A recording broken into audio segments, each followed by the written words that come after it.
Hi, everyone. My name is Maria Elena Gutierrez. I am the director of the VIEWConference here in beautiful Turin, Italy. It is a huge pleasure to welcome you to tonight's session.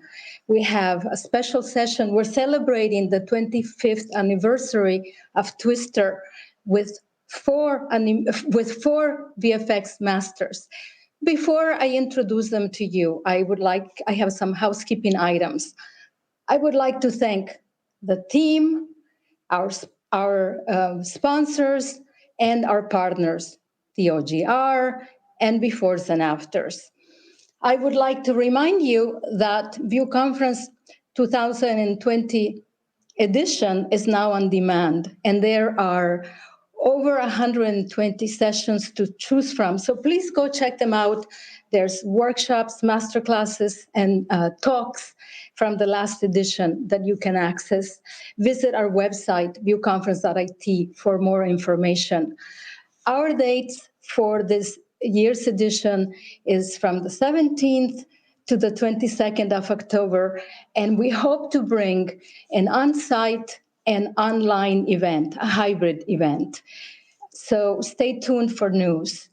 Also, VIEWConference is a nonprofit cultural association, and we rely on donations from our audience to stay afloat. So if you like the content that we're putting out, it is free. You might consider sending us a donation, and there's no too small or too big donation. If you only have $5 to give us, that will make us very happy. So with that in mind, I would like to welcome our special guests. Welcome, Henry LaBounta, Stefen Fangmeier, Habib Zargarpour, Mr. John Frazier. It's a huge pleasure to have you all here with us.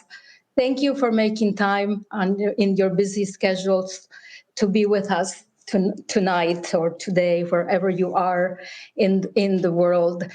I would like to remind our audience to please send us their questions on the platform, on the website where you went to register. You see that you can input the questions, and do that at the beginning, not at the end, so we can filter through them. And now I would like to welcome our wonderful host, Ian Fales. Thank you, Ian, for doing this, organizing this event. Ian is the editor-in-chief of Befores and Afters. So with that, I'm just going to turn it over to you. Thank you for being here. Enjoy. Thank you. Thank you. Thanks, Maria Elena, that warm introduction. That's right, my name's Ian Fales from beforesandafters.com. It's such a pleasure to have these four gentlemen here today, the Oscar nominees for Twister, which is celebrating its 25th anniversary this year. I'm going to launch straight into letting you know who's here, and then we're just going to watch the trailer. First up is Stefen Fangmeier, who was the film's visual effects supervisor. Stefen, you're in France right now, is that right? That's right. A nice evening. Yeah. Welcome. Henry LaBounta and Habib Zargarpour were credited as the digital tornado designers, which I think has got to be the coolest visual effects credit ever. Hi, Henry and Habib. How are you? Good. Thank you. Hello, nice doing great. Thank you. Great. Awesome. And John Frazier there was the film's special effects supervisor. John's in Los Angeles. Hey, John.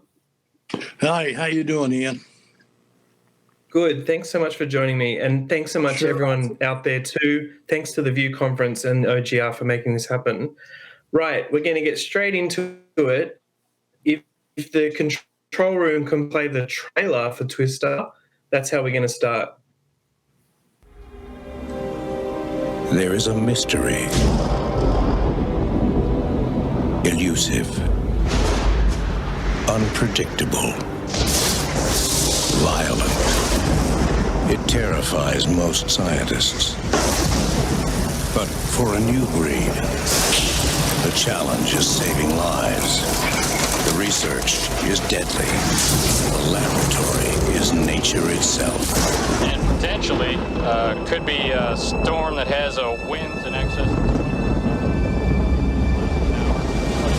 worse at this point. Joe! Bill! It's coming! Everybody underground now! Joe, come on! Get underground! Take cover right now!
Just missed the last shot. No! Oh, well, the joys of live presentations. Yes. Well, we heard it. Basically, But the important thing I wanted to show you in that trailer was right at the end, but it's okay. We're going to play something really exciting that will replace that in a minute. It actually has this crazy scene right at the end, which was also in the teaser trailer for Twister, which didn't really have any final shots because it was a teaser trailer. And it's of a tractor tire smashing into a windshield. Stefen, this was a pretty awesome teaser shot that really got audiences excited. Can you start the conversation off by telling us about that crazy tractor tire shot? Well, it was really, yes, I can. It was really a test shot. So back in those days when, directors came to ILM for us to do things that hadn't been done before, like Tornadoes or Perfect Storm or, even Jurassic Park, we kind of, before committing to actually the project, obviously Universal looked at it and said, well, can it be done? Because if we couldn't have made, digital twisters, there's no point in making the movie. So, Steven Spielberg, who was one of the executive producers on this, came to Dennis Mern, who I was working with at the time on Casper, and said, let's do a test. And so Dennis kind of came up with this concept of, you're driving behind somebody in a car. It was a simple play to be shot in Marin County. And then I think he worked with you, Habib, is that correct? I don't quite recall. Yeah, that's right. Yeah.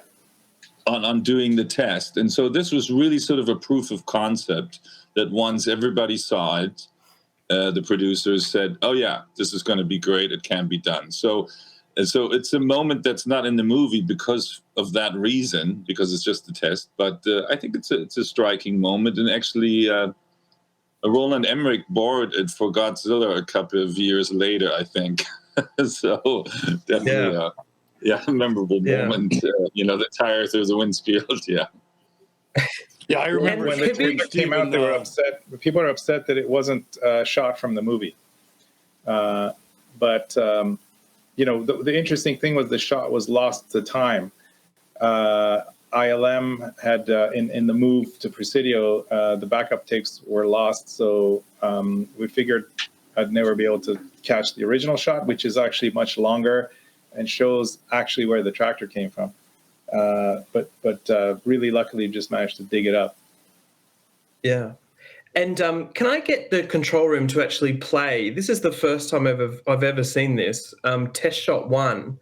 And you might want to play that a couple of times if that's okay. John, what were you going to say about remembering the teaser trailer?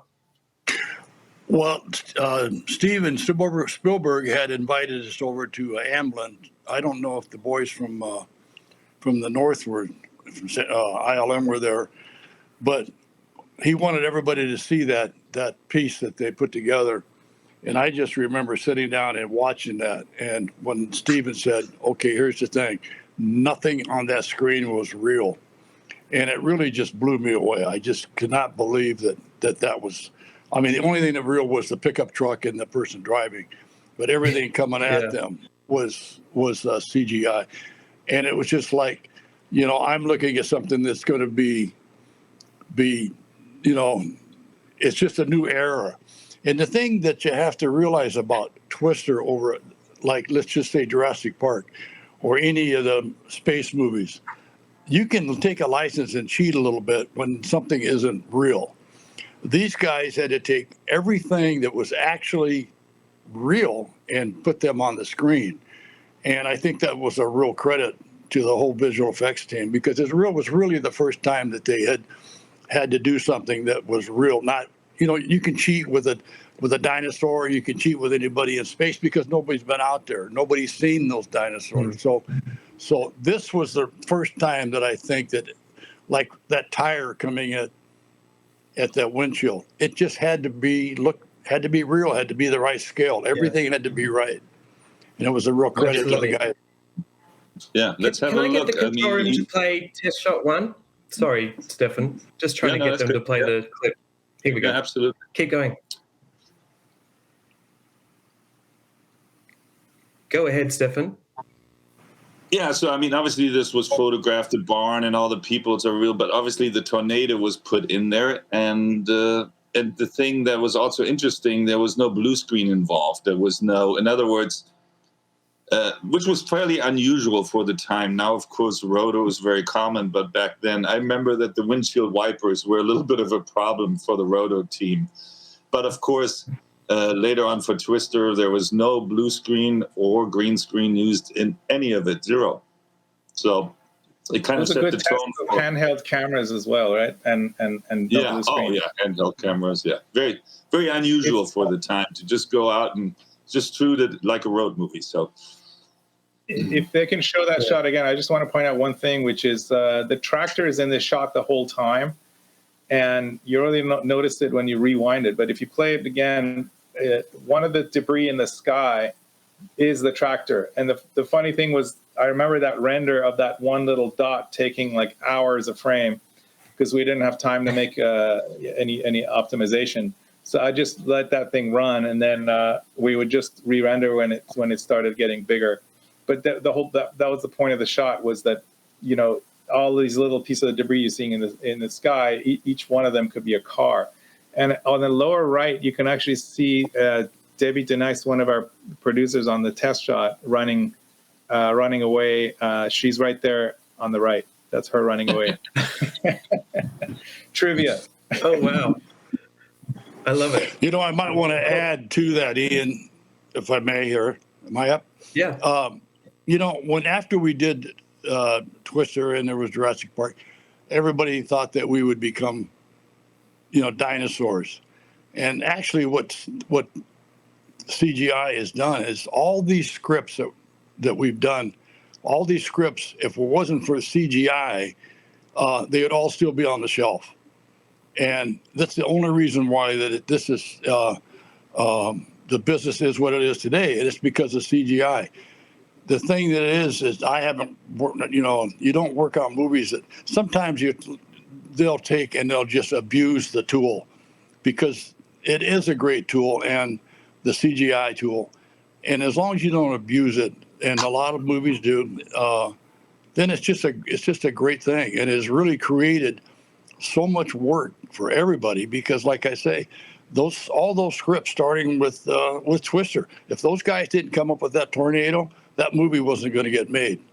And so once again, it was really a proud movie to work on, because it started the realization, everything was real. You didn't have to do something fake. It looked real. Absolutely. Henry. Yeah. What other Henry, I'm going to bring. Go ahead. Sorry, Habib. Henry, I was going to bring you in and talk about the new things that needed to happen. Just as John's mentioning, this CGI approach. What were the new things that ILM essentially had to either adopt or invent, to make these tornadoes happen? Well, ILM had done surfaces before, like the surface of a dinosaur and various things. But, this required particles, and not just a few particles, just millions and millions of particles. So it wasn't a hard surface. It was something you could see into and see through, and animating in a way that an animator can't animate each one of those particles. Luckily, there was a tool called Dynamation that was relatively new that Jim Horan had created. And that gave us a great tool to author those particles, and an ability to actually create an interface for it. And Chris White was on the team. We didn't do this alone. We had an amazing team working with us, and he helped with that. And then we needed a way to render these particles. We didn't even have a way to render particles back then. A lot of these tools exist today out of the box, but Florian Kainz was an engineer who came up with our particle renderer. And we worked really closely with him, testing different things, talking about what would work and what wouldn't work, and trying to come up with the technology to even make this reasonably possible. Brilliant. I'd love the control room to play CG Effects 1, a clip that has a bunch of behind the scenes stuff. Stefen, one interesting thing is that you had actually worked in some sort of weather simulation before this. Is that right? Or am I getting that wrong? I had worked at the University of Champaign-Urbana, which is 2.5 hours south of Chicago, and it was a supercomputer center where these storm chasers actually didn't just chase storms; they also tried to develop numerical models for how a tornado is formed. So I had actually worked with storm chasers and taken their data that they calculated on the supercomputer and turned that into a visualization about 8 years before I actually then did the movie. So it was kind of an interesting reconnect with that, because I knew these guys and I knew how crazy they were. So when they were portrayed in the film was pretty accurate, yeah. Right. What you're seeing now is just some clips from a making of for the film, and there you are 7 years ago. Looking good. That's Ben Snow in some of those clips. Ben was a big contributor to this film too, as were a lot of people. Yeah. I want another thing that we did. Go ahead. When Go we ahead, John. at our first meeting we had, and we were talking about how we were going to suck up the actors up into the tornado, and so I kind of went around the room, and I suggested using a room roll, and Dennis Murin, who's a great guy and good friend, he said, well, isn't that a little archaic? And I said, well, unfortunately, that's all I got. And so 6 months later, I got the call from Dennis, and he said, let's talk about that room roll. Yeah. And, it's Fred Astaire dancing on the ceiling. And so it worked, and I thought it worked real well for being as archaic as it was. Yeah, those were some of the last shots we did. I remember working with Florian and trying to figure out how we render the inside of a tornado. Nobody knew what the inside of a tornado looked like. Yeah, I mean, And there were some things we did using velocity to adjust the color and he was like, that makes no sense. Technically that makes no sense. I was like, yeah, but it looks cool. Let's try it. Yeah. So you just make it up as you go. Really, when they're getting sucked up in that it just really looked cool. You thought you were there. Yeah. And that was really, Ian, that was also our challenge. I mean, obviously we looked at tons of reference, but it was all home video. I mean, because it's very different. I don't think we ever saw anything that was captured on film, because you'd have to drive around for months with a film crew in order to get lucky to see a tornado. But there were so many home videos of people who were just like, oh, it's happening. But the quality wasn't there. So we had to sort of interpolate. Yeah. We saw the movement, we saw the speed and the size and such, but we didn't know really visually, other than from some photographs here and there, how it actually looked, the texture of the tornado, how it would respond to light and all of those things. And we definitely also worked very hard at making each occurrence of the tornadoes look different.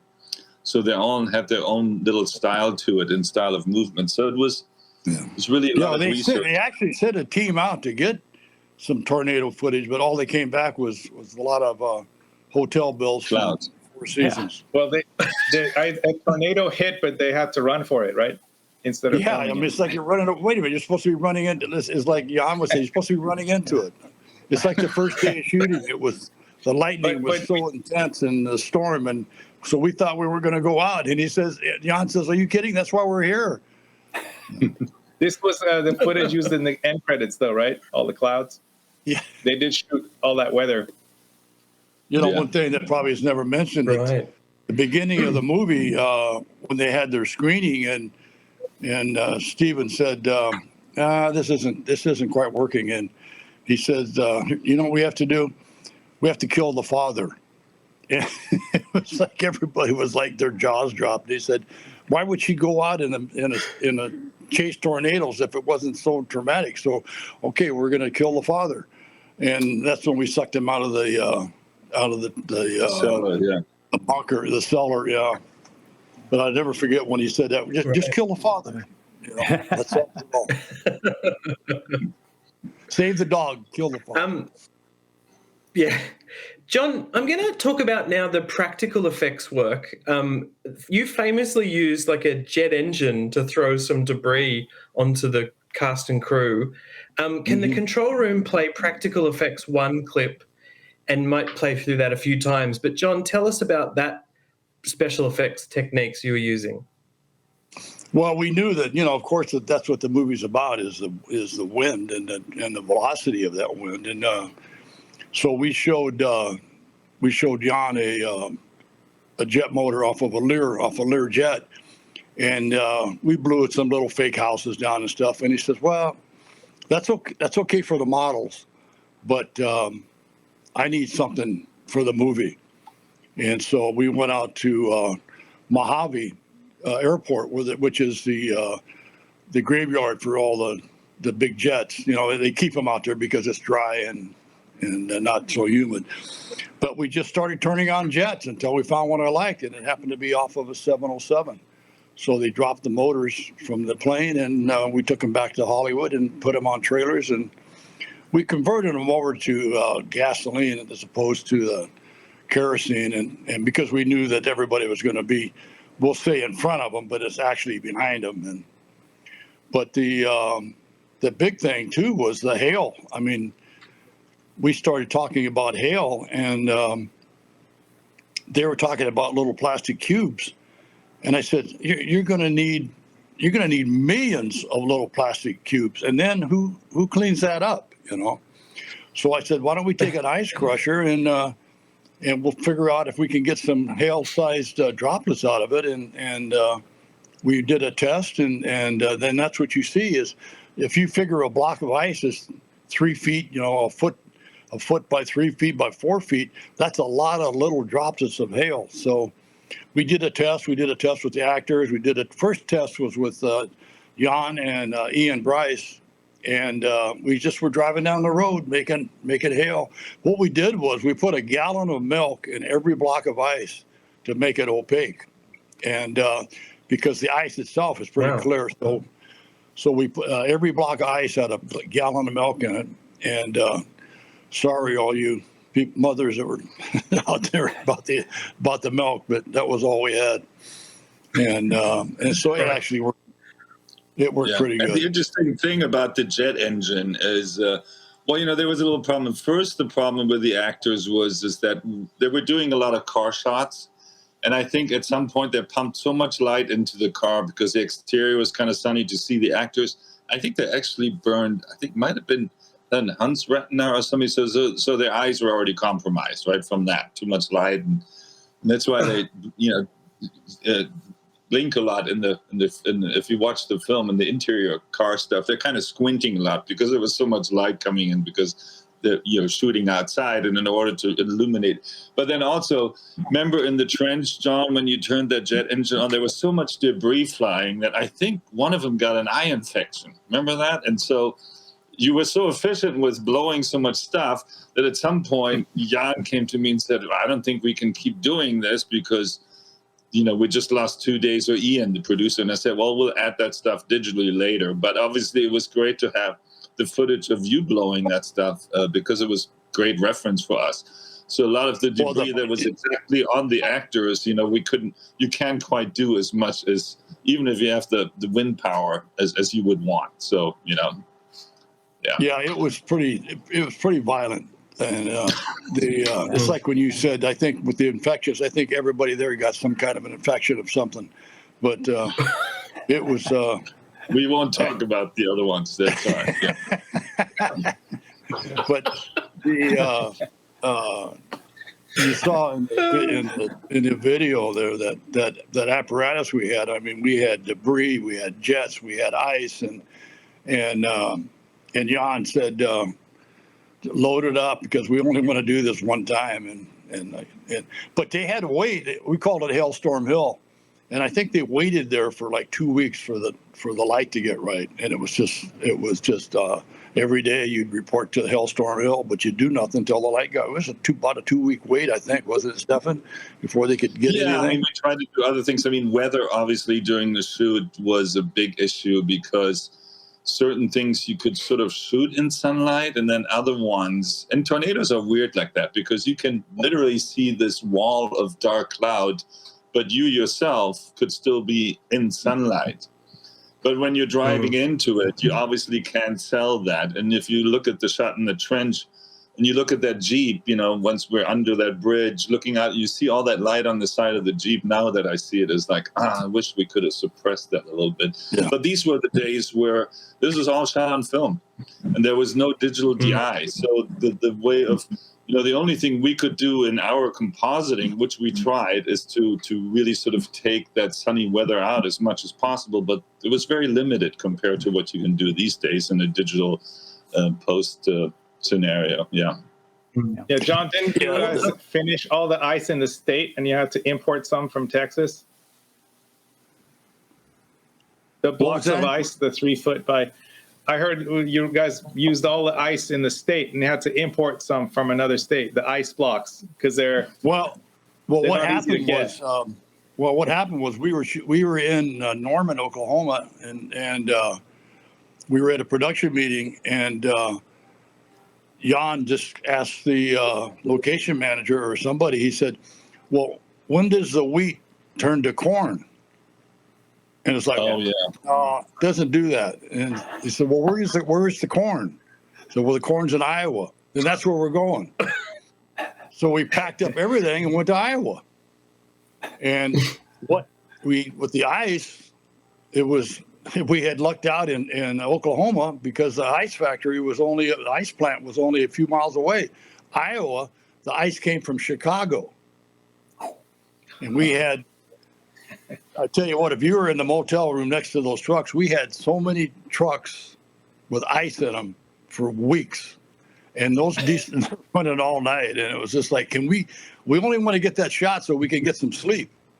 Right. And the generators on the cars to keep the ice frozen. Yeah. Oh my God. It just was, there must have been 25 big semi-trailers out there full of ice. But it all came from Chicago right to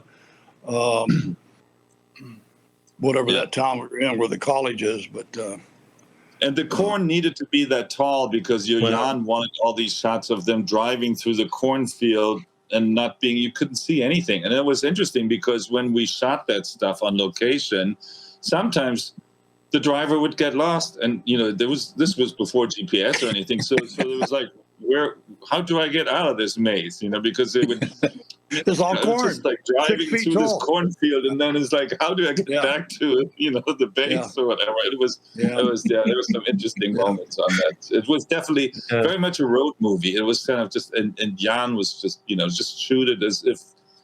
I mean, today it's kind of more commonplace, but back then it was just like, I'm just going to take this camera and I'm just going to run here and follow these people running away. And that just wasn't done in visual effects. Everything had to be sort of steady and locked off and, with blue screen, green screen. But it was, and it was my first visual effects supervisor gig, on my own, without Dennis, as we did Casper. And I was sort of just like, we'll figure it out later. It was sort of like, and that was always the beauty of working at Industrial Light and Magic, is that there were so many talented and very good people that you could sort of trust. I think we can sort this out later on, and so that was always a very good feeling on set that we could, I could sort of make those promises because I knew, we always would deliver. So. Yeah. I'm going to ask Henry and Habib to talk a bit more about destruction effects. We've sort of talked about the tornadoes, but as we were talking about it, could the control room play Twister Shots 1 through a couple of times? And Henry, just going to you, what were some of the challenges of ripping apart buildings and other things? Tell me about that side of the work. Habib did a great job with the barn, so I'll let him talk about that. I think one of the big challenges was, not only the twister itself, but the dust that's left behind from the twister and how it moves, because it needs to kind of follow the twister but remain in place at the same time. And, we'd used, noise functions to create turbulence to kind of simulate some of the action that's happening. But one thing I found really helpful was I got onto a turbulence function that used lacunarity. I never heard of that before, but it's a cool kind of exponential function in turbulence that affects the different octaves and it changes the frequency. It was really hard to describe to the crew, but with that, we were able to kind of sculpt this turbulence and making that, all those particles animate in an interesting way. And one other thing I'll mention too, since we were talking about lots of debris, we had a ton of debris shots, just debris, flying all over the place.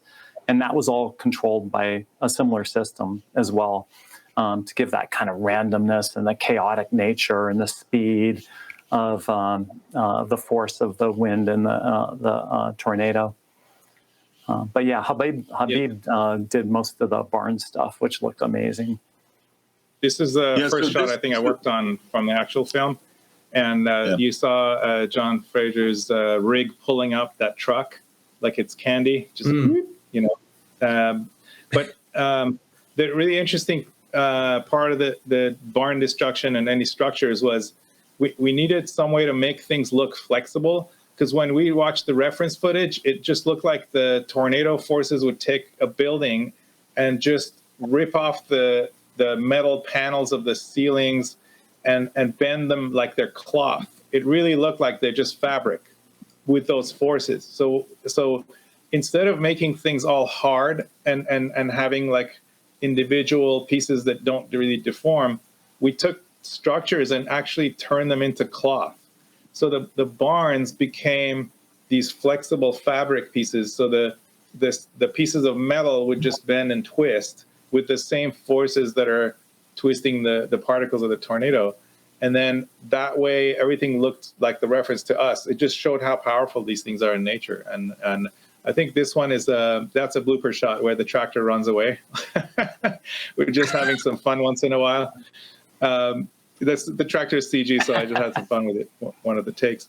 But, you can see this is before we did the proprietary particle rendering. This is just using the Dynamation stuff. And then Florian Keynes's 3D particle lighting came in. And, we still had to fake how these things are lit because there's no surface. So I just came up with some basic math of where the sun would be.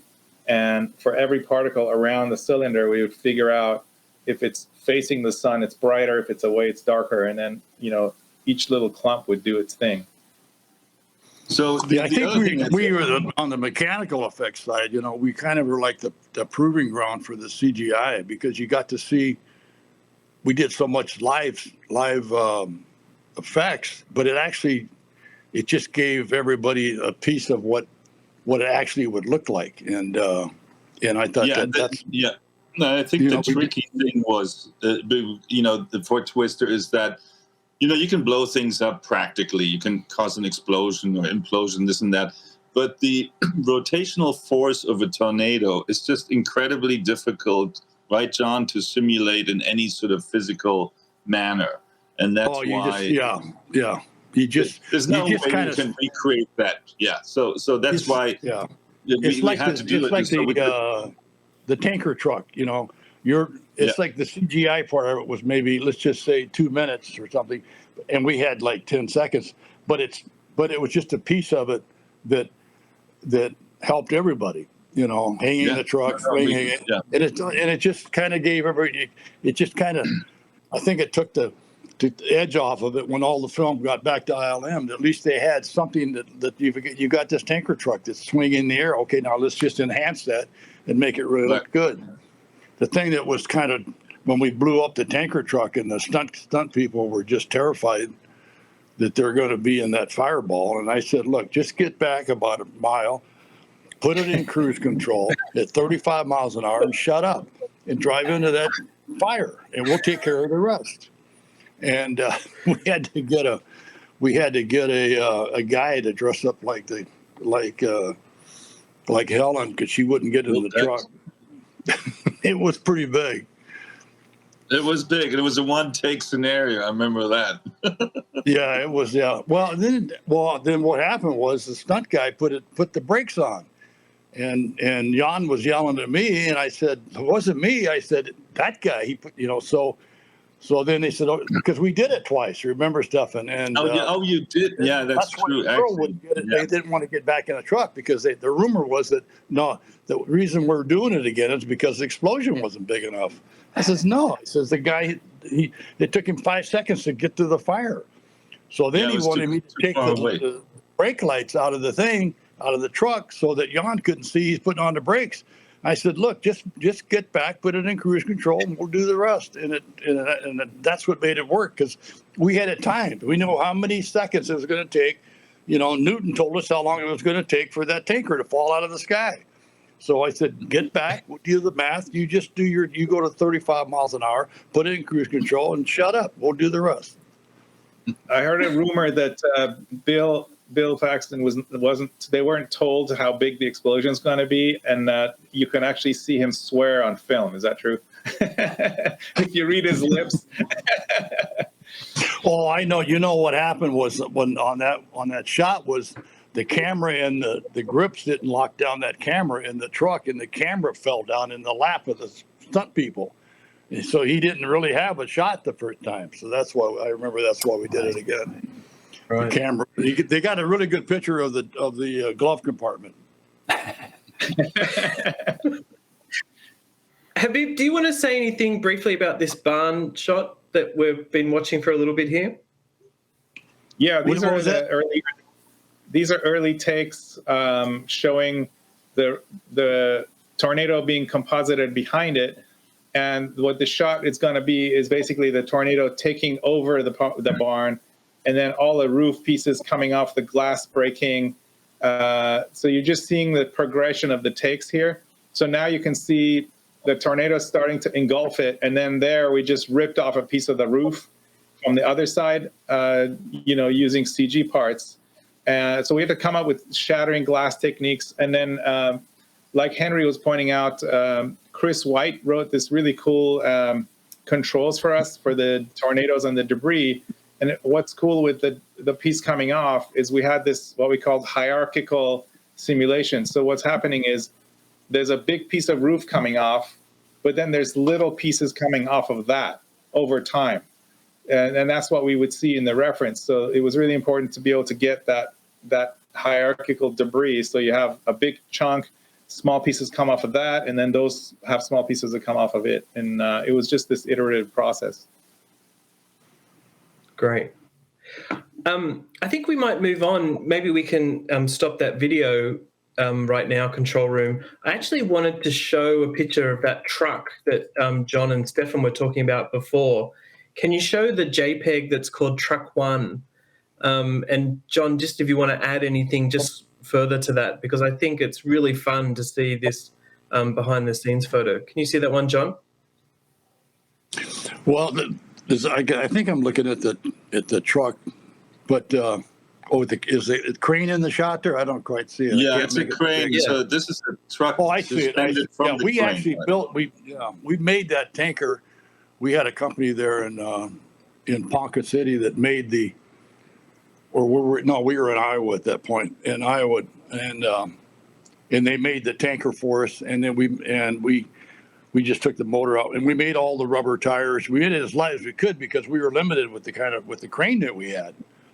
And so it's like if we could just get it swinging and then get it just near the truck, then we'd get our shot, and then it would just give Stefen enough to really polish it off, because there was no way that we could do that shot. So we were really. The shot is through the windshield of the car. In the distance, you see the tornado, but then suddenly out of the tornado, this tanker, like a toy tanker truck, appears, flying towards them. I think it even hits the ground, and then you have. I think it does bounce off. I think it bounces off the ground and comes up. Off the cement, the asphalt, and flies right over the cab of the truck. And so that was sort of the shot. And so, the close-up part, of course, was done with your swinging tanker, but we did all the lead up to it in CGI and animating. And it's the interesting thing that we had only 2 animators, Pete Dalton and Bruce Dahl, on this film, but there actually was a lot of animation in all the objects that we're flying. I mean,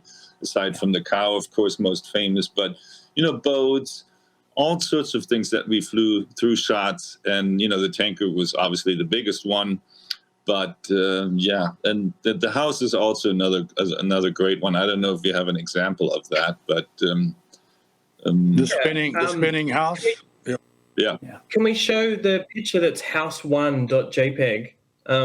I seem to remember talking to Stu Masowicz, who was at ILM at the time, about some of his work on this. That's right. Kitchen sink and all. Yeah, it must have been. What was it, like 60 takes of this to get it right? You put a lot of work into this one. You did the interior, right, of it, actually literally driving through an interior set of the house, right? We actually could have built that set it was like building it on a racetrack, because we had it on about, I think it was maybe about 30-degree angle, and we had everything, like all the lamps, everything that was hanging, we pulled it back so that when it would look like it was spinning. So we started releasing lamps and whatever we could to make it look like it was going upside down. And the thing that was cool is that the back of the house is when you go through the front, you're going through the front door, but but the house is built just like 90 degrees out. So the other side of the house was him coming out of it, but it wasn't 2 houses. It was the same house, just on its side, on the other side coming out of it. And I remember that was outside the university where we had the basketball court set, right, with the basement. And Twister was the first film where I got to be on location. And I remember the house set was, like John said, it was this 90 degrees roll as the car would go through. But what blew my mind watching that was they had this entire interior of the house set dressed. The car drives through it, completely smashing everything. And then these guys get in there with brooms, and 20 minutes later, it's reset up to shoot again. I just couldn't believe how they were prepared to reset dress the thing so quickly.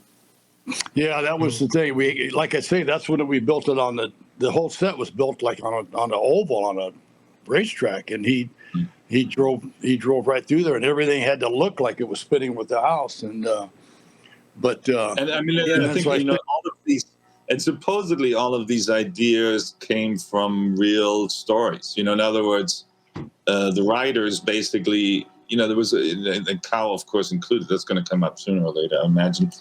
But these are all sort of points that were referenced. I don't know if somebody actually drove through the house, but I think people probably said, "Oh, a house just came." Reported that they just saw a house tumbling across the street, and then the filmmakers, of course, looked at it and said, "Well, how about we just drive through that house?" And Jan, of course, was a big fan of driving through anything. So, but all these moments, nothing was really made up. I think it was all taken from eyewitness accounts. That was so unique that, of course, everything in one movie that could possibly happen, like the boat that on Hailstorm Hill that flies over.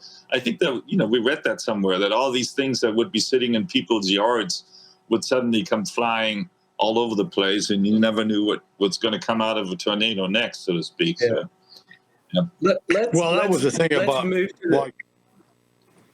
the thing Yeah, go about ahead, like John. when we were shooting in Waukita was those people had just gone through a tornado like a few years before. So it was like deja vu for them in that whole town. And they were telling you stories about the tornado and what it was doing.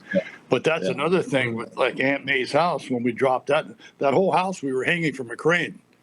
And when it collapsed in the movie, it was actually hanging from a crane, and we dropped the house, and the whole bottom of it was just a facade. It was just fake, and so it looked like it was falling, but it was actually hanging from a crane. Okay. The crane got I'm going to move on to the cow. I think we're running out of time, guys. So the single most question that people ask me to ask you for this panel is the flying cow. Yeah. Stefen, do you want to start off the conversation talking about the cow, and can the control room play CG effects to clip?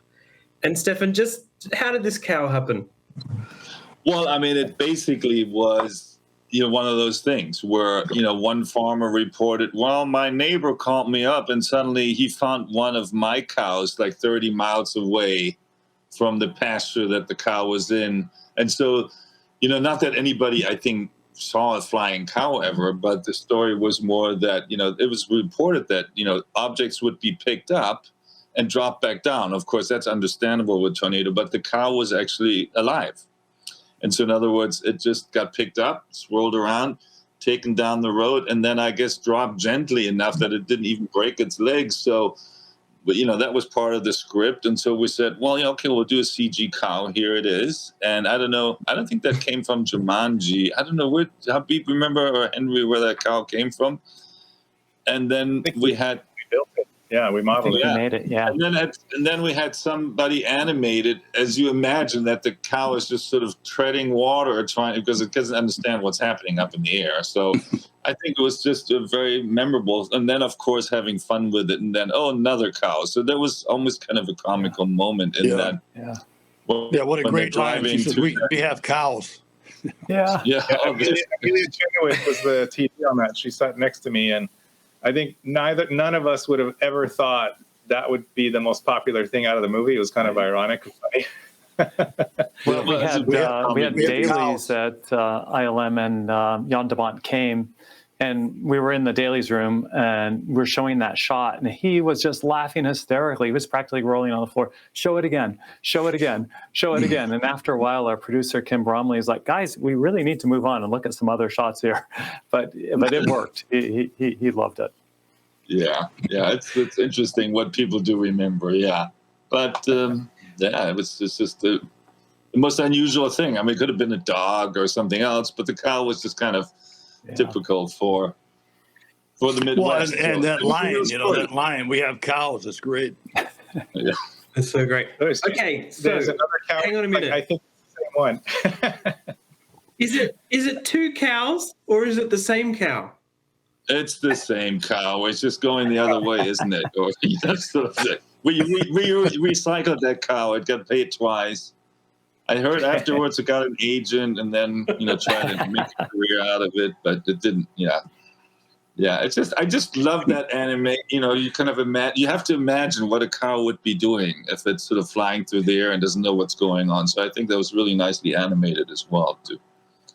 Yeah. No, it's great. Great cow. You do great cow stuff.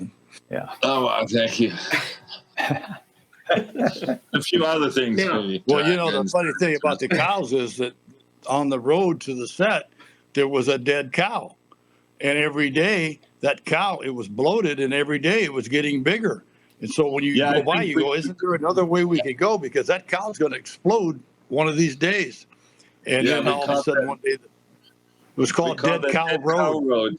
Yeah, and I think it died giving birth, and the farmer just left it out there. So every day we're driving by this, and we're thinking, when is this cow going to go somewhere? Because it's But that's the only other special cow that we remember from Twister. Yeah, but anyway, okay, That's great, guys. I just wanted to say to people watching, please keep sending your questions through. We are going to get to those in a few minutes, and there's already some great ones there. Habib, you have a PowerPoint slides of some images that I really wanted everyone to see. Can we start that PowerPoint presentation? Maybe you can just explain and push through some of those, just because they're a nice little history of ILM and your experience on the film. Sounds good. Thank you. Yeah, I just dug up these pictures. This was inside C Theater. There was a display showing the films that ILM was able to get nomination for, and then the Winds had a little statue next to it. And we were like Stefen and I collaborated on 2 of those, which was Perfect Storm was the one after that. This was back in the day, roughly around the same time frame. 1995, wasn't it? 95. Well, yeah. I mean, we filmed in 95, and then the movie. That's Kim Bromley, our VFX producer, and all the storyboards, and I think those Post-its were like the status, right? This is how we would keep track of things back in the day. It was good to just see it up on the wall and get finals and see how things are progressing. And then you guys saw this picture from the video already. That was my office in UJ. I really wanted to show this image. This was the first particle render we ever did using P-Render, which is the ILM's proprietary particle rendering that Florian Keynes wrote. And the funny thing about the image is that was supposed to be a tornado, but because of a glitch or a typo, all the particles ended up at the origin forming this sphere. But the good thing about it was it actually proved that the lighting was working, because it looks like a dirt planet. And here's a little close-up of it. So that's really just particles, all like 3 million particles surrounding the origin. And it was like an awesome thing to, first it was like, that should have been a tornado. And then the second reaction was like, well, the lighting's actually working because it feels like a soft ball. And then we got some pictures here from, those are the kind of monitors we would use to review stuff. There's Tom Rossiter to my screen left there, as our compositing supervisor. You see Henry there, Sandy Carpman, and we have Stefen on the bottom, Kim Bromley, Tom Hutchinson, and then the tall gentleman. I call him Imhotep because he looks like the guy from The Mummy, but that's Roger Guyette, who's heading up a lot of VFX projects there now. That's Florian Keynes, who wrote the particle rendering, and he also wrote the rendering distribution system. He's actually at Google now. Anytime you take a night shot and it comes out clear, it's thanks to him, because he wrote the algorithm to do the averaging. And this was the call sheet on the last day with a nice note from Kathy Kennedy, our producer.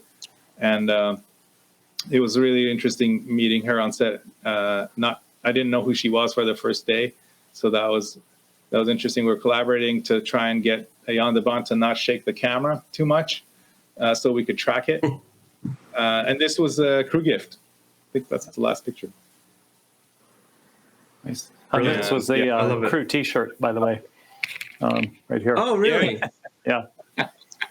House crossing. Oh, Henry, awesome. I didn't even realize. Yeah. Oh, we'll have to go to full screen. Thanks for that, Habib. I wanted to finish the main conversation talking about the legacy of Twister. And what I think is really interesting is that you all went on to do some amazing work.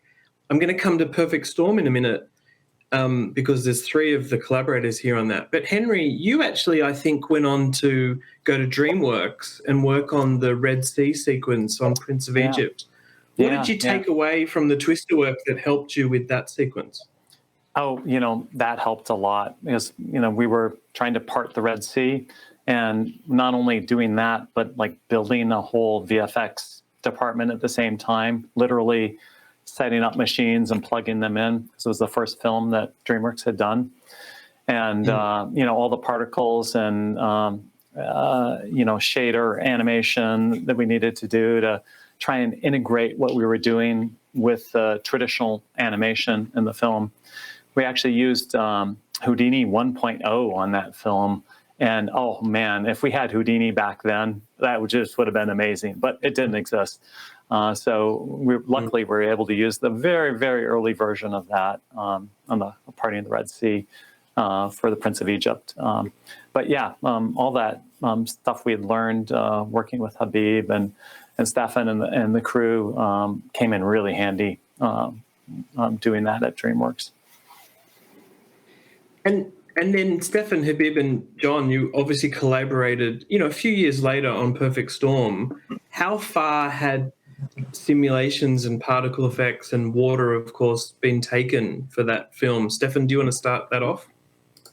Well, I mean, prior to it, we hadn't really not attempted it. Nobody actually thought about, of course, the technology. And it's interesting because I'm a computer science major, so I actually understand the coding and the aspect of it. So I was but the interesting thing is I was on, I think, Saving Private Ryan, or was it Galaxy Quest, when Wolfgang Petersen, the director of The Perfect Storm, came to Industrial Light and Magic.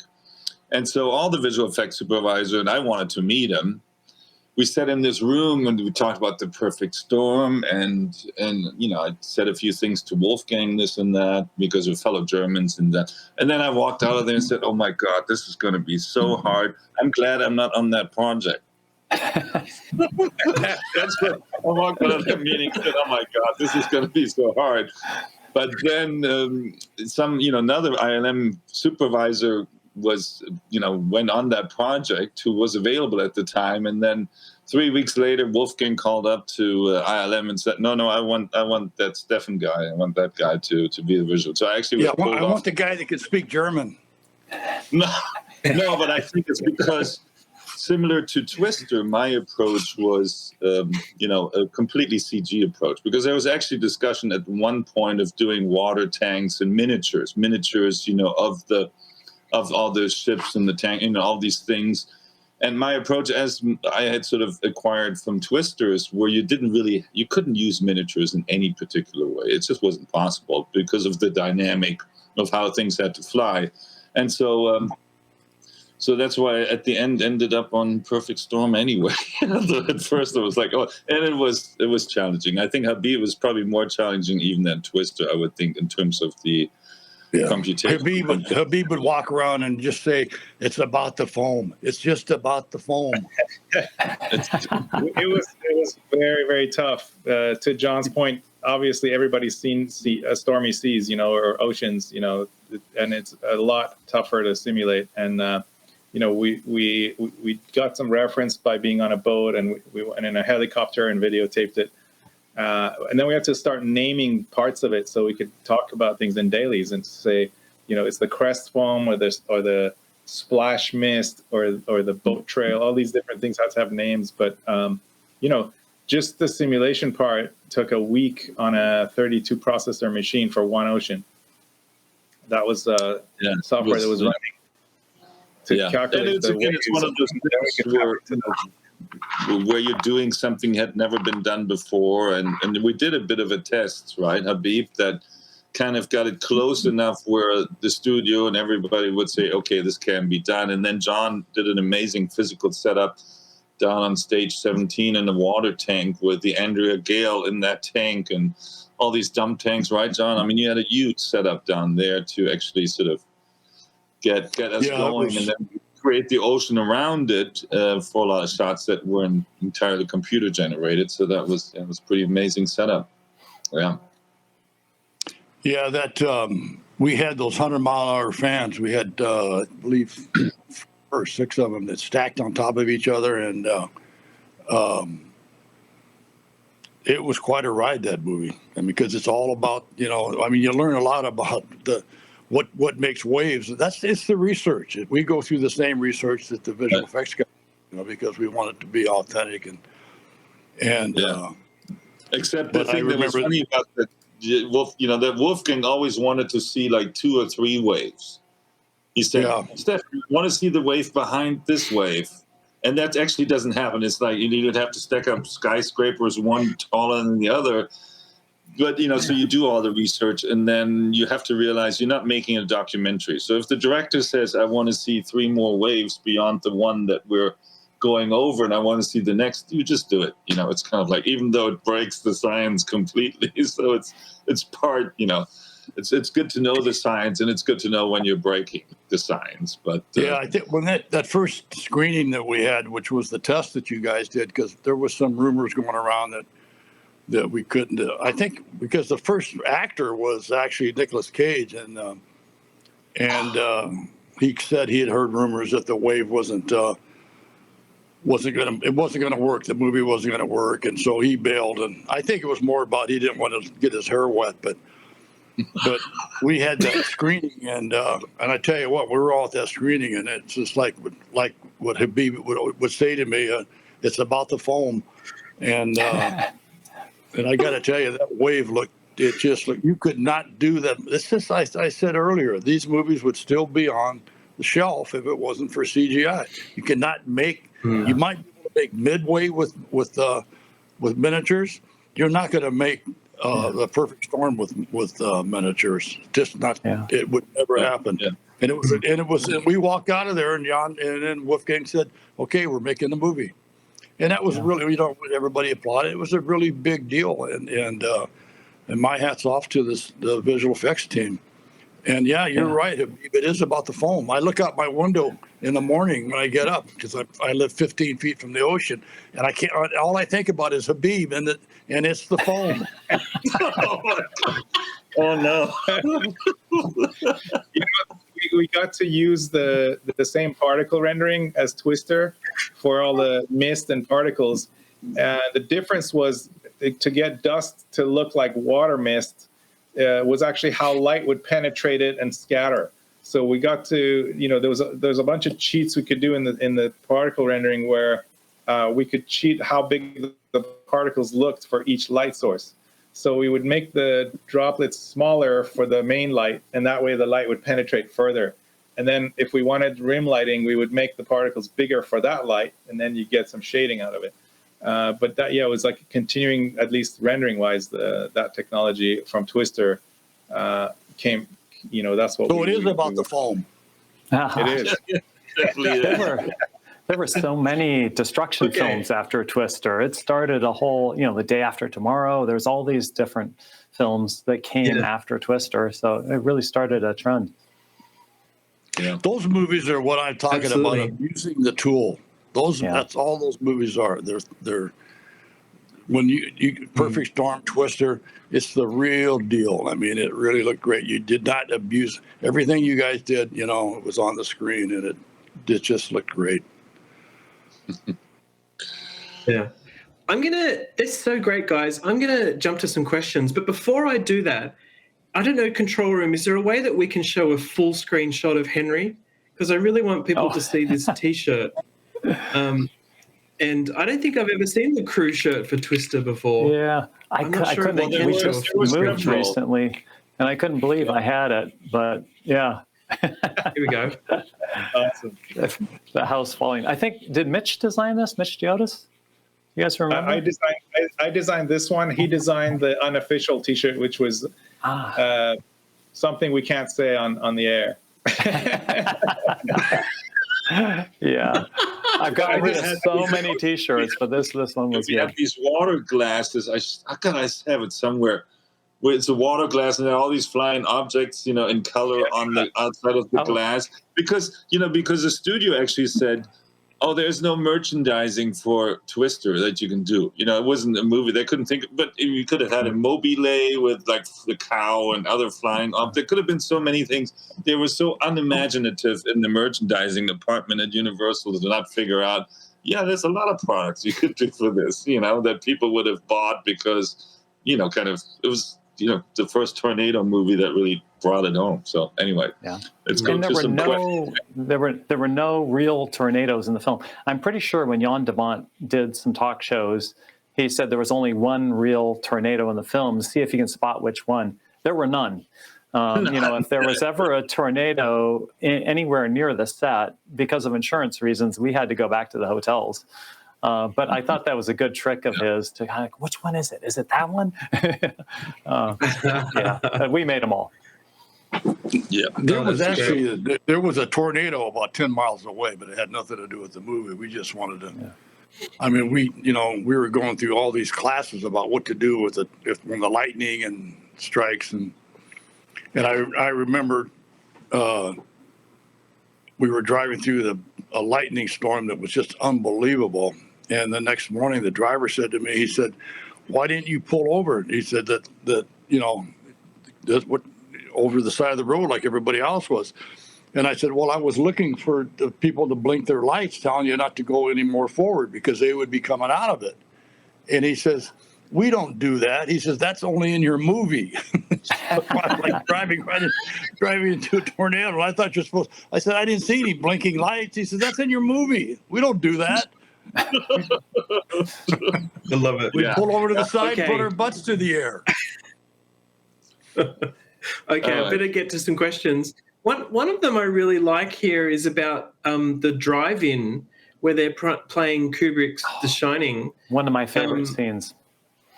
Yeah. Now, the question is actually why that film was chosen, but I've also loved the way the actual screen was ripping apart there while the film kept playing.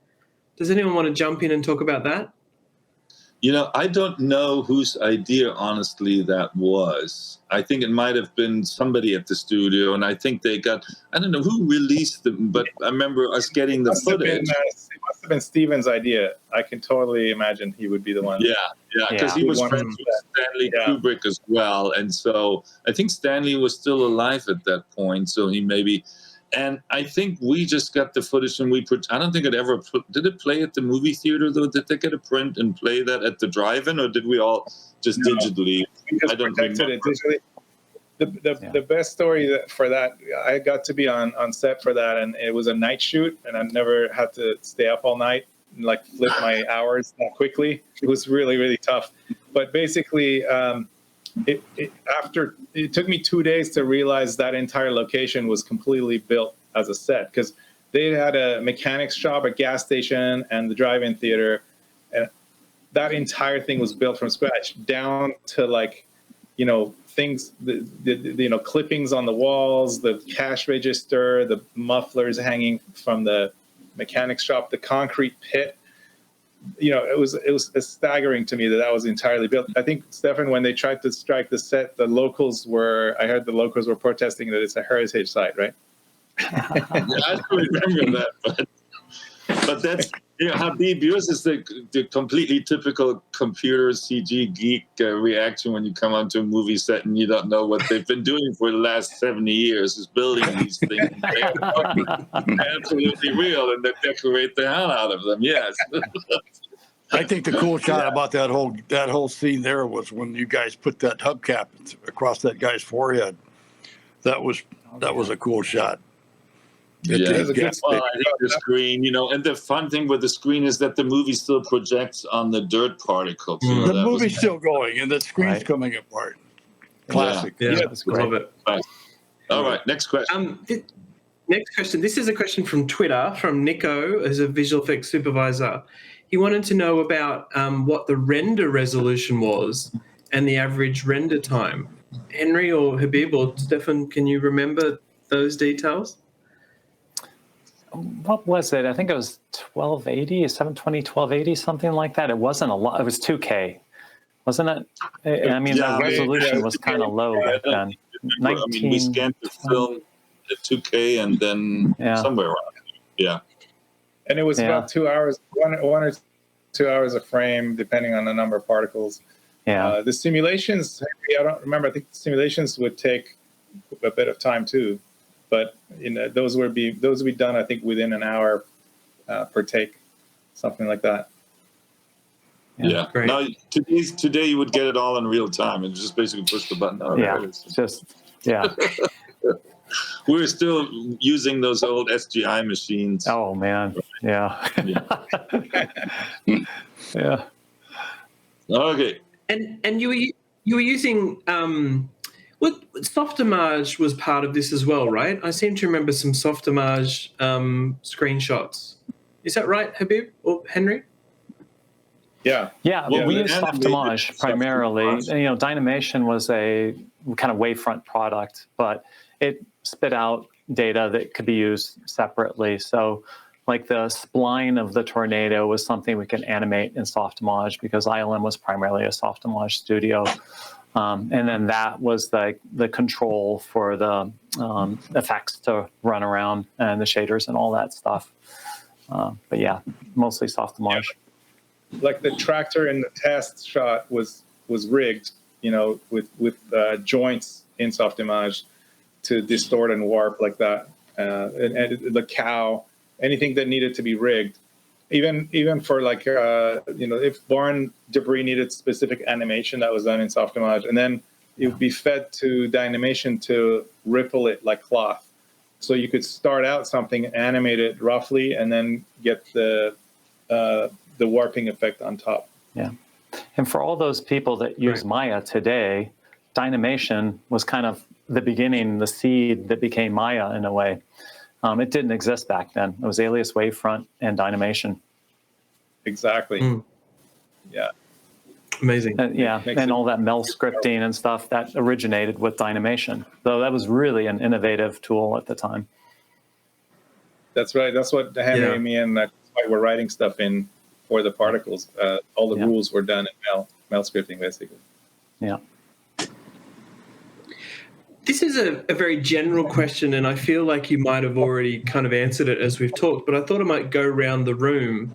And someone's asked, what's your favorite memory from working on Twister? John, starting with you, what do you just remember so fondly about working on the film? Is there a particular day or moment or even scene you saw once it was in the cinema? Well, there wasn't anything fondly to remember about it.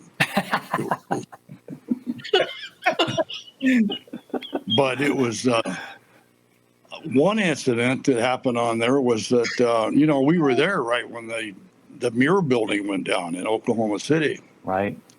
And I was on my way to that building when it went down, and the person that I was supposed to be meeting was in that building, and the fire inspector, and he got killed.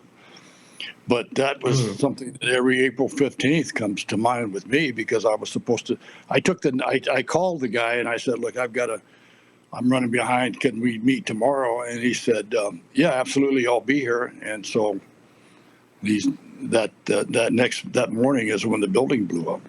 But it was, the thing about that was it was a great ride. It was a great team. Ian Bryce and Jan and Kathleen Kennedy, and everybody just contributed so much, because, we didn't know, CGI was still in its infancy then, and they were doing it, but not to this scale. And this was a really big deal. It was, I think everything that we did from just whether it's dropping combines or from helicopters or Hellstorm Hill. It was a lot of work, but it was a lot of fun mainly because it was a great team. Everybody just got in, and the thing about CGI these days is, it has to be a collaborative effort, or the studio is going to go broke. So you have to know where you're going to.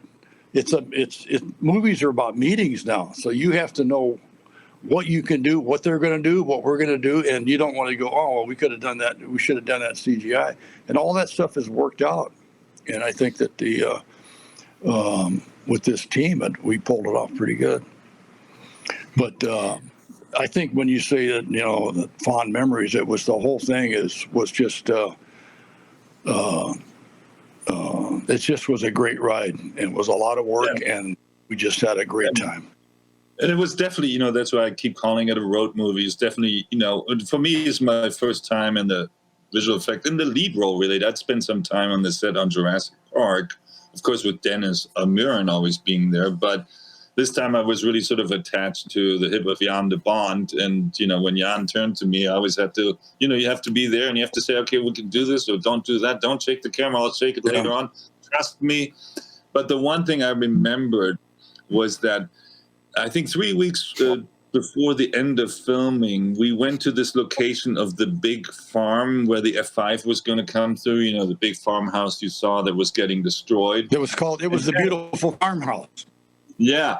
And Kathy Kennedy, after the scouting, we sort of looked, oh, yes, it's a great location. We're going to use this. We got back on the bus to take us back to our base camp. And Kathy Kennedy was sitting next to me, the producer, and said, Stefen, do you know if Jan has a plan if it's sunny the next 3 weeks? How are we going to shoot this sequence with the biggest tornado in the movie? And I said, no, I don't have an idea. How do I know what is in his head? And then she said, can you go ask him? So I went up to the front of the bus, sat next to Jan, because I think she was a little bit scared of Jan. Jan, people were a little bit... he was very vigorous, to say the least. And so I sat next to him and said, Jan, what are we going to do if it's sunny for the next 3 weeks? He looked at me, paused for a second, and said, well, let's keep our fingers crossed. And so it was kind of just the spirit. I mean, what else? He's the filmmaker, he had to finish on schedule. So it was kind of like, and I don't even remember, I guess a fair bit of it was in sunlight that we later on shot. But it was sort of the spirit. It's like, well, just keep your fingers crossed and we'll get through it and we'll make it look good. Whatever we need to fix in post. So when I told Kathy, she kind of was like, oh, okay. It's like obviously not an answer a producer would like to hear, but that was a reality. I mean, what else could you do? And that was sort of Jan's attitude. It was like, yeah, we'll deal with tomorrow's tomorrow, today's today. And Well, the thing about Jan is there's a guy that fell out of a helicopter filming. He almost got eaten by a tiger. So this guy is kind of like, that was funny because when he showed up on location, he had been the cameraman on this crazy lion tiger movie. I forget what's Roar. It's called ROA. I mean, it's a crazy movie. You should watch it sometime. So when he showed up on location, the motorhome that he had sort of a safari theme, and there was a lion painted on the back of it. And so he had it just all taped over with black duct tape. So everybody came around and said, what's that on the back of Jan's trailer? And I said, well, that's a lion. And he hates lions after that experience of nearly getting sculpted by once. You talk about the beautiful farmhouse. We had one incident where the greensman came up to me and he said, I'm in big trouble. I don't know what I'm going to do. I said, what's the problem? He said, Jan wants that whole field full of sunflowers. And I said, well, then put sunflowers out there. He says, well, it's not that it doesn't happen like that. And I said, well, so then the next day he says, I'm in trouble. They're not going to grow. So the day, it was about a month later, and all of a sudden that morning we pull up and the greensman came up to me and says, it's a miracle. It's a miracle. I said, what's the miracle? He says, the sunflowers, look at them. They're everywhere. Well, for a month, we took every paint can lid, everything we could find, and we had the scenic artist paint sunflowers on it. And that morning we got up real early and went out and we stuck them all in the ground for the greensman. And he says, it's a miracle. The sunflowers, they all came to bloom overnight. But that's good. I love it.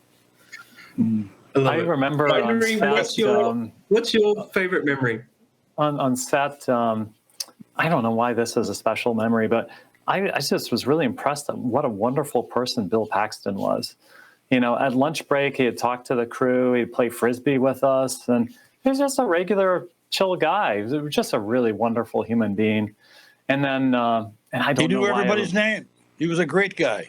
He was just like any other person. He didn't have the Hollywood stuck up kind of thing, like I'm a big movie star type thing. It was great. Bill Paxton was that guy in the movie. Yeah. He was just great. Really genuine guy. Absolutely. Yeah. And I appreciate it. Thank you for bringing that to mind. Major loss when he passed. But and at ILM, at the very end, as we're in the crunch and these shots are due and everybody's working long hours. We're all burnt out. Every once in a while, Stefen would walk by with his acoustic guitar and is kind of just playing his acoustic. Hey, what's happening? And then you just feel like, I can take a deep breath. Everything's going to be okay. And I've told people that story quite often because I learned a lot working with you about how, you don't just like come and, get down on people. It's about, keeping it chill and enjoyable, and it's hard work. But I really appreciated that. That made a big difference for everybody, I think. Mm-hmm. Yeah, it was. And then the last moment, the last day, remember, Habib, we had to step behind you and basically say, Habib, we're done now. Step away from the keyboard. Put your hands above your head. Yeah. Habib, you could never, some days he could come to me and say, Stefen, I used a quarter of the render farm last night. I'm like, Habib, I would be more impressed if you used 10% and made the same images, but he's just, unstoppable.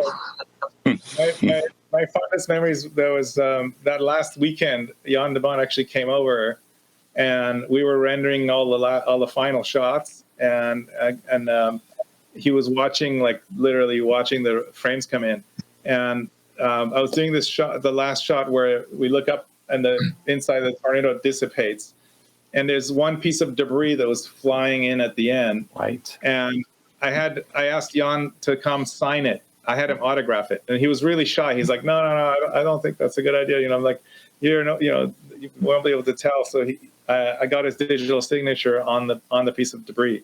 But for me, just the first few days on location, working with who I later found out was Kathy Kennedy.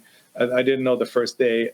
We were trying to have Jan de Bont stop to shake the camera, and he wasn't believing that we could do proper camera shake. So I had ILM make a reel from all the stuff we'd done on Jumanji and prior movies where we would do 2D camera shake because the high frequency would have just been all motion blur. We wouldn't really be able to track it or render to it. And luckily he saw the tape and, he stopped shaking the camera. Just like what Henry was saying, hanging out with Bill Paxton at the hotel bar at night was really, really great moments. And he gave everybody a cool T-shirt he had made where it had Jan de Bont on the back of the shirt, and it said Jana Vision. And he was sort of holding the camera on a crane, sitting on a, it's crazy. All right, any more questions? People. And, of course, the Vanity Fair party was pretty awesome, too. I got to say, at the Oscars, wow, that was what an experience. I'll never forget that. That was good. I got Henry, share the details. Well, obviously we didn't win, but so we got there and I went up to the bar and I was like, yeah, give me a vodka or whatever. No, so make it a double, make it a triple. So I'd had a good drink to start out the night. And we see, my wife and I see Tom Cruise over there talking to a reporter. And I was like, let's go over and talk to Tom. I was feeling kind of bold. She's like, you can't just walk up to Tom Cruise and talk to him. I was like, yeah, well, let's try. So we start walking over there. And just moments later, the reporter leaves and Tom's alone and just a few feet away from us. What a wonderful person. He was just so genuine. He was focused on us. We talked to him for maybe 20 minutes or something. I remember you guys came over and started talking to him too. And my wife was really struck with how he just like looked straight into your eyes and like you were the most important person in the room. And that was pretty special. It was really cool seeing, what a real person he seemed to be that night. It was wonderful. Yeah, it was great because Henry was really bold and we would just follow him, and he would just be go up to a lot of the celebrities. There's a luncheon before that event, and at the luncheon I sat next to Cameron Crowe and made friends with him. So at the Vanity Fair party, he was walking me around, introducing me to all of his friends, like Courtney Love and everybody. And it was really cool meeting all the people that were there.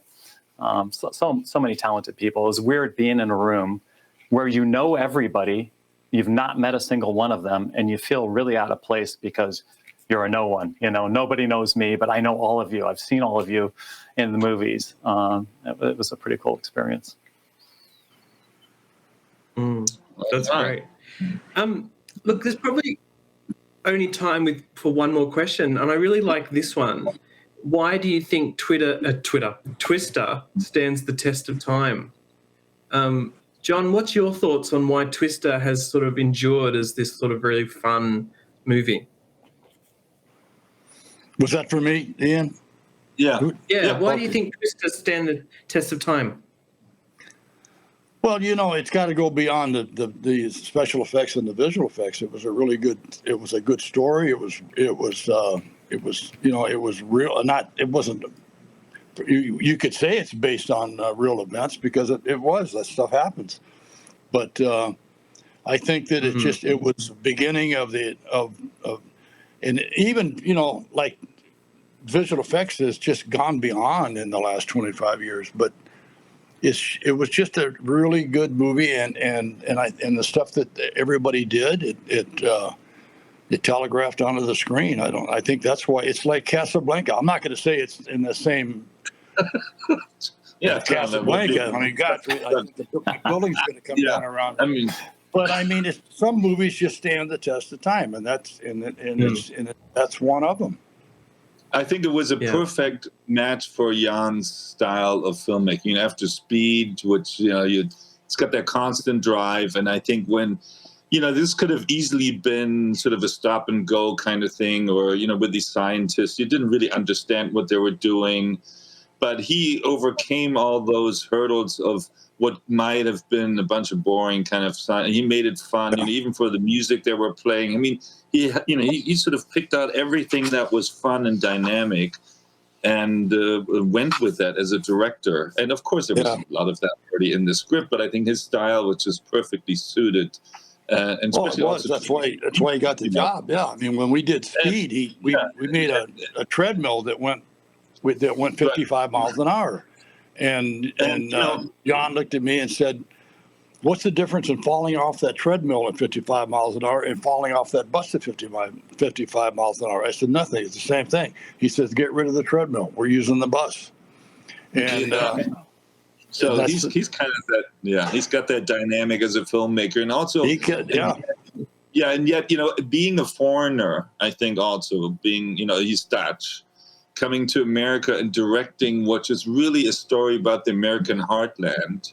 I think in some way, the way he portrayed the people, he has an interesting take. It's like, Paris, Texas, the one that Will Wenders made, Wim Wenders, that movie about the, it's, what's it called? Yeah, it's called Paris, Texas. And, it's just a take of a foreigner coming and then sort of just, showing these people in the Midwest. I think in some way it was very authentic, maybe in a way more so than an American director would have done. I don't know. It's just kind of coming to it with those fresh eyes and really making it feel like, all these people were authentic. You didn't have a look at anybody there in the movie and said, that's not fake. That's not the right person for that. And that's really tricky. I mean, so I think for one way, Perfect Storm, George Clooney as a fisherman, I don't know, but you know what I mean? Mark Wahlberg was, I think, a great choice. But I think there's a lot of that wide. Yeah, but Bill Paxton as a storm chaser worked. You got, very authentic. I think it has a very authentic vibe to it. Yeah. With something that it's not an easy sell if you think of it until you see that approach of that movie and then said, of course, that worked. Yeah. Well, and with Steven Spielberg's contribution at the beginning of the movie when he says you got to kill the father, and then we have a movie, and that kind of like set it, for why her intense, everything about her was intense. She just was gut wrenching for the whole movie. Yeah. Henry, any thoughts on why you think the movie's so enduring? Well, I think. Unfortunately, every year people experience this, and it's in the news. Unlike some other disaster films that don't have a regular occurrence, I think it's something that's fresh in people's memories, and maybe that's something that makes it more real for them and more authentic. I remember when the thing is, movie you guys didn't abuse the tool. You didn't abuse the tool. You made the movie real.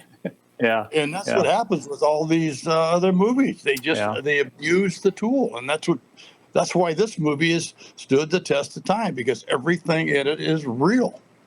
It's great. You guys did a great job. Yeah, that's what people want to experience. Yeah. Habib, what do you think?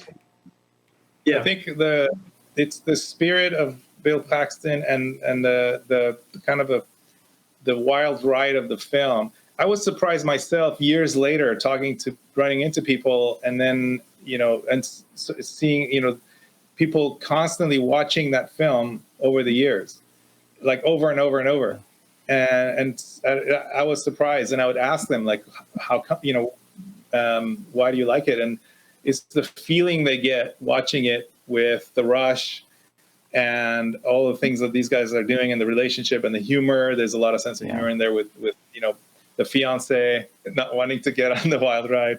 Right. So I think, you know, it's got a really good combination of things that really works, you know, and it's the spirit of Bill Paxton really hits it. And I remember very sadly, I ran into him at the VES Awards maybe 5 years ago. It was a couple of years before he passed away. And he said, it was when we were honoring James Cameron, and he came in with James Cameron.